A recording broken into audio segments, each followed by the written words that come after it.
Question from Mike from Nana Adoro. What watch brand do you recommend as a watchmaker? What brand would you avoid? I mean, it's going to be model specific, caliber specific, but who has a great track record? Who maybe needs to do their homework?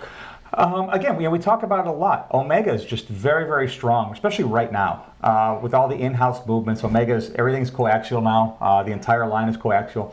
They really got it down. It's still at a great price point. And everything's made in-house, so it's very specific now. So it's not like a cookie cutter where everybody's using ETA movements or anything like that. So if you want something more specific, I've got to say Omega.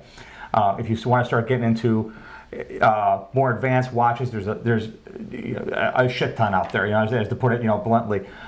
What I always tell people is buy what you like, buy what you're going to wear. Don't just buy something because it has a name on it. If you don't like the watch, it doesn't fit your wrist. There's no point in even having it. Yeah, there are very few brands that we say avoid outright because in this market, it's become so selective and competitive that if you're making a bad product outright, you're going to get called out. Yeah, exactly. You're not going to last long. So I would say overall, obviously Omega, great. I mean, this is why, because they're getting the best that ETA has to offer. When you look at the likes of Jacques Drouot and Breguet and Blancpain, they have their own little satellite manufacturers like Frédéric Piguet and Lemania that are building their movements. Nothing compares to the engineering might of ETA, and they're building calibers now expressly for Omega. That's now their ceiling. The best movements and all the engineering muscle and computers and talent that ETA has is going straight to the Omega brand. Exactly.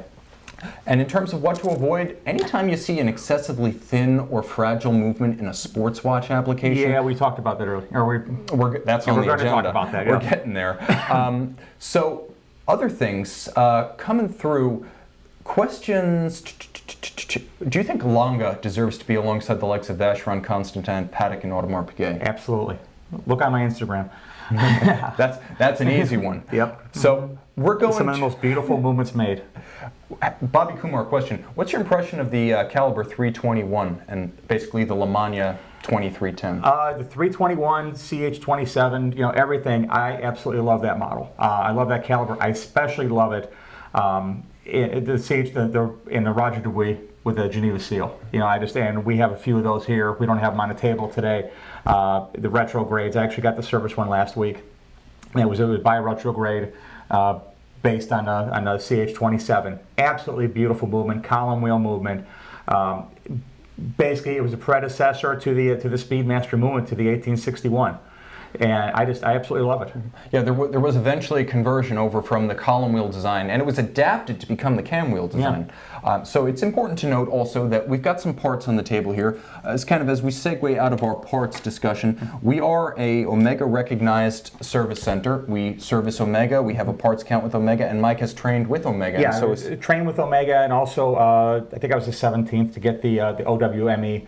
To take the exam and actually take it, and it was a tough exam, and it did exceptionally well on it. I'm proud to say, but that's one of the reasons we actually have two watchmakers here, myself and Susanna included, that we both passed the OWME, and I just wanted the benchmark. Instead of having one watchmaker, it's all it's required. I wanted both of us, to have two people to have it.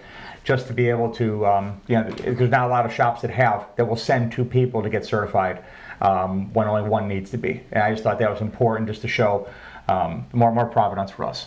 And unless you're trying to get like the orange ceramic bezel for that nearly unobtainium Planet Ocean ceramic bezel orange, we have a parts account such that I think Mike even ordered a dial, a service replacement dial for a Ploprof, an original Ploprof. Yeah, and we pretty much haven't been told no yet. So I keep pushing the envelope, but we haven't been told no yet, so it's good. Okay, so this is just an idea. I don't know if we can come over here. Oh yeah, we can get a little bit closer there. This is how parts actually are shipped, and these are reversing wheels for a 2892 or Mega 1120, and it just gives us an idea. And again, that's how big they are. Okay, so they're postage stamp size packages, little blister packages, and that's how parts are shipped. That's how we obtain them. And it's a little sandwich of two wheels and a couple of springs. So that's how small a reversing wheel, and micro-mechanical it gets, and that's for what most would consider to be a pretty ordinary caliber. And the thing with this is lubrication is very important in this. Use the wrong lubrication, which we talked about earlier, at the wrong place. then the automatic will lock up and you'll go to wind the watch and the oscillating weight will start spinning when you go to wind it. That's what you feel when you're winding your watch and the thing is wobbling. It's pulsating in your hand. It's a sticking click spring in the automatic system, and it's because someone didn't use the right amount or the right lubricant. Yeah. Or just got dirty and needs a service. Exactly. That's another sign that the time has come.